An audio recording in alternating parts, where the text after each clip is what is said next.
জলদি পকৰি বনোৱা আৰু মই এতিয়া খোৱাৰ কাৰণে ৰখি আছো। জলদি জলদি জলদি জলদি খাইকে ভৰা মুখত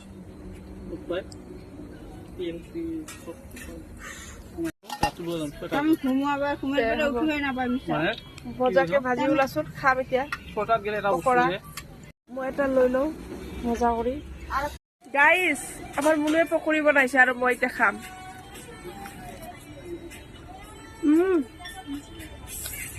মজা হৈছে মুনু